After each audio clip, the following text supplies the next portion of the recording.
Dear students, मैं Kanhaiya Kumar science coaching centre के YouTube channel में आपका स्वागत है। आज मैं आप लोगों के लिए क्लास 12th का फर्स्ट यूनिट इलेक्ट्रोस्टैटिक्स का तीसरा चैप्टर विद्युत विभव शुरू करने जा रहा हूं, जो लेक्चर नंबर 25 से हुआ। चैप्टर नंबर क्या है? पहला यूनिट इलेक्ट्रोस्टैटिक्स का तीसरा चैप्टर क्या है मेरा? विद्युत विभव है, अर्थात कह सकते हैं इलेक्ट्रिक पोटेंशियल। तो ये आपका कहीं ना कहीं कितने लेक्चर से शुरू होगा? लेक्चर नंबर याद रखिएगा 25 से है आपका तीसरा चैप्टर विद्युत विभव शुरू करने जा रहा हूं। तो ध्यान से इस चैप्टर को समझना है। चैप्टर में जानेंगे विभव क्या होता है, इसके बारे में गहराई से अध्ययन करेंगे विद्युत विभव के बारे में। तो देखते हैं, सबसे पहले जानते हैं कि विद्युत विभव किसको कहते हैं।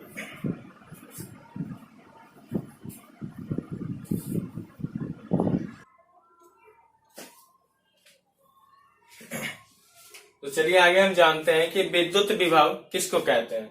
तो कहीं ना कहीं विद्युत विभव क्या होगा? कोई एक विद्युत क्षेत्र होगा। अब विद्युत क्षेत्र में कोई आवेश होंगे। क्या होंगे? कोई एकांक परीक्षण धनावेश होगा। मान लेते हैं पॉइंट क्या है? अनंत पे। अनंत पर कोई एकांक परीक्षण धनावेश। एकांक परीक्षण धनावेश को किससे सूचित करते हैं? कहीं ना कहीं क्यू नॉट परीक्षण धनावेश को। तो कहीं ना कहीं अनंत पे कोई आवेश है। क्या करता है विद्युत विभव? क्या कहलाता है? ध्यान से समझिएगा।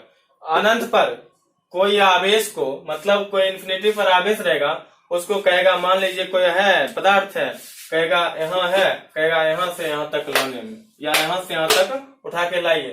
तो वही कहता है अनंत से किसी दिए गए बिंदु तक। मान लीजिए यहाँ से हमको कहा, यहाँ कहता है ये पॉइंट ए है, ये पॉइंट बी है, यहाँ से यहाँ तक लाने में कहता है इस आवेश को क्या करने में? उठा के लाने में। जो समझिए विद्युत विभव क्या होता है कि किसी दिए गए आवेश को अनंत से किसी दिए गए बिंदु तक लाने में। अब कोई भी चीज है, उठा के यहाँ से यहाँ तक लाइएगा, कुछ फोर्स लगेगा न हो, कुछ वही जो बाहरी बल द्वारा जो बल लगता है, बल लगने के पश्चात जो क्या होता है मेरा? कार्य होता है। बाहरी कार्य जो होता है, उठा के आवेश को यहाँ किसी दिए गए बिंदु तक लाने में जो कार्य लगता है, वही कार्य मेरा क्या कहलाता है? विद्युत विभव कहलाता है। मतलब कह सकते हैं आवेश को यहां तक लाया उठा के, फोर्स लगेगा, कुछ बाहरी फोर्स लगेगा इस डायरेक्शन में। तो कहीं ना कहीं कह सकते हैं, ध्यान से समझिएगा, क्या कहता है कि किसी विद्युत क्षेत्र में एकांक परीक्षण धन आवेश को अनंत से, मतलब इन्फिनिटिव से, मतलब यहाँ से यहाँ तक, या कहीं से कह देगा कि वहां से राम, मतलब एग्जाम्पल समझिए, कह देगा राम जाओ वहां से वहां तक किसी वस्तु को ले जाओ, या आवेश को उठा के लाओ। ठीक उसी प्रकार कहता है अनंत से किसी दिए गए बिंदु तक लाने में बाहरी बल द्वारा जो कार्य किया गया, कार्य जो होगा, वही कार्य मेरा क्या कहलाता है? विभव कहलाता है। अर्थात कह सकते हैं कि विद्युत विभव बराबर क्या? बाहरी बल द्वारा किया गया कार्य। बाहरी बल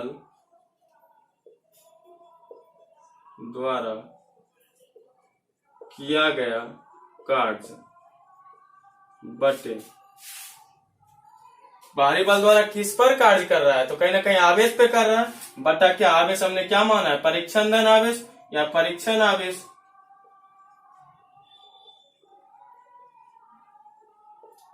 तो कहीं ना कहीं याद रखिए फॉर्मूला क्या बनता है? तो विद्युत विभव, तो विद्युत विभव को किससे सूचित करते हैं? V से। याद रखिए इसे V से सूचित किया जाता है। किससे? V से सूचित किया जाता है विभव को। V से डिनोट करेंगे। तो विद्युत विभव को V से सूचित किया जाता है। अब बाहरी बल द्वारा किया गया क्या मेरा? कार्य, वर्क, मतलब क्या? कहीं ना कहीं W से सूचित करेंगे। और बटा परीक्षण धनावेश। परीक्षण धनावेश हमने क्या माना है? क्यू नॉट माना है।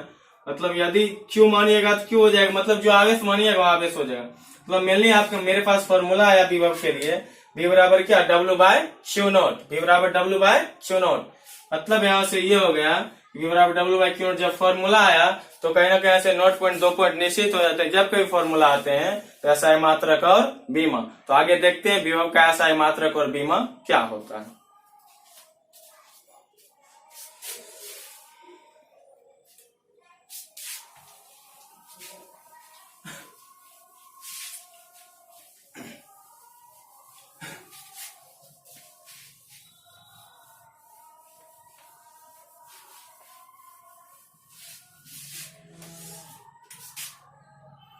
तो नोट में पहला पॉइंट जानते हैं, विद्युत विभव का एसआई मात्रक।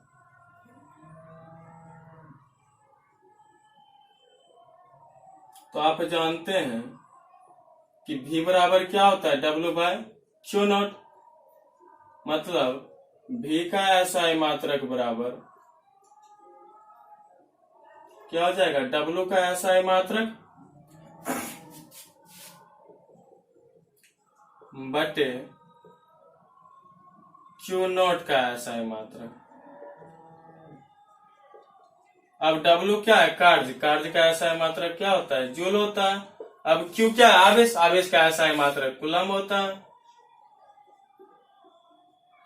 जूल को J से, कूलम को C से, मतलब जूल प्रति कूलम। और इसी जूल प्रति कूलम को क्या बोलते हैं, वोल्ट बोलते हैं। क्या बोलते हैं, वोल्ट बोलते हैं। वोल्ट को भी V से सूचित किया जाता है। मतलब यहाँ से ये आया कि विभव का एसआई मात्रक क्या होता है, जूल प्रति कूलम होता है। और इसी जूल प्रति कूलम को वोल्ट बोलते हैं। मतलब मेनली विद्युत विभव का एसआई मात्रक वोल्ट होता है। तो यहाँ से याद कीजिए, यदि हमने पढ़ा था आवेश में कूलम होता है तो कूलम की परिभाषा देखे थे। ठीक उसी प्रकार यहाँ एक वोल्ट आया तो कहीं ना कहीं एक वोल्ट की परिभाषा। तो कैसे परिभाषा ज्ञात करते हैं, आपको ज्ञात करने के लिए सिखाए थे। तो यहाँ ध्यान से समझिएगा। अब देखते हैं एक वोल्ट की परिभाषा।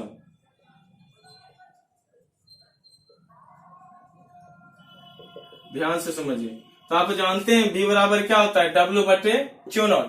यदि हम कार्य का, W मतलब क्या, कार्य। यदि हम कार्य का मान क्या ले लें, यदि कार्य का मान 1 जूल ले लें और Q0 मतलब आवेश का मान कितना ले लें, 1 कूलम ले लें, तो कहीं ना कहीं V बराबर जानते हैं W/Q0 से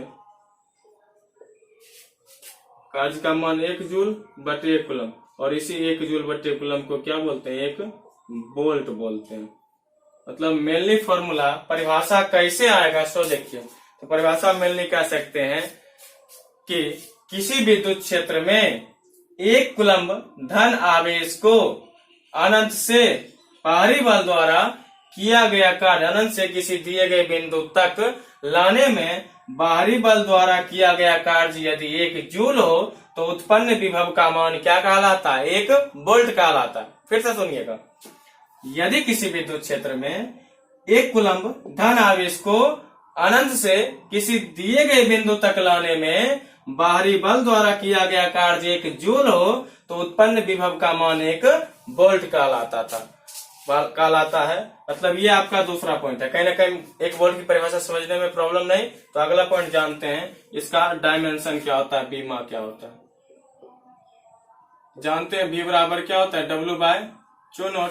मतलब V की बीमा बराबर W की बीमा बटे Q0 की बीमा।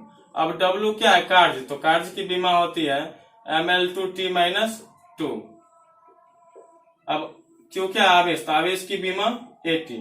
तो देखिए क्या हो जाएगा, M L2 T-2 यानी को तो 1 है, ऊपर जाएगा -1, -2 क्या, -3। ए नहीं को तो 1 है, ऊपर जाएगा तो -1।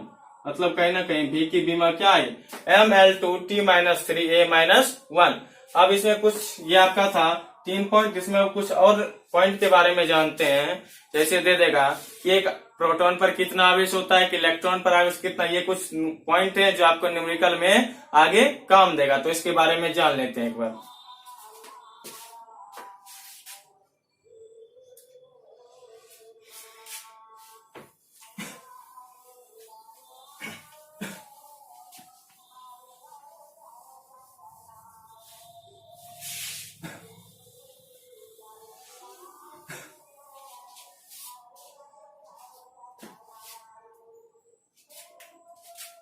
तो पहला पॉइंट ये जानते हैं कि एक इलेक्ट्रॉन पर आवेश कितना होता है, -1.6 गुना 10⁻−19 कूलम।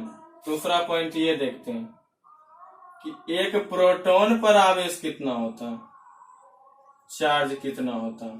तो बस वही होता है, परिमाण वही होता है, केवल क्या होते हैं इसमें आवेश अलग अलग होते हैं, कूलम। तीसरा पॉइंट ये देखते हैं कि एक बीटा कण पर आवेश कितना होता है, कि बीटा कण पर आवेश कितना होता है। तो बीटा कण पर आवेश वही इलेक्ट्रॉन के परिमाण के आवेश के बराबर होता है, मतलब -1.6 गुना 10⁻⁻19 कूलम।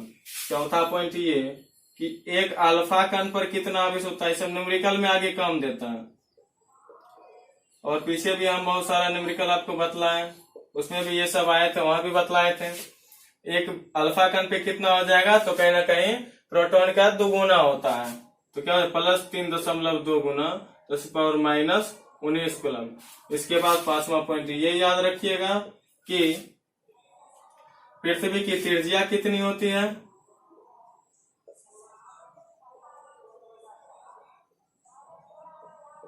तो पृथ्वी की त्रिज्या होती है 6400 किलोमीटर।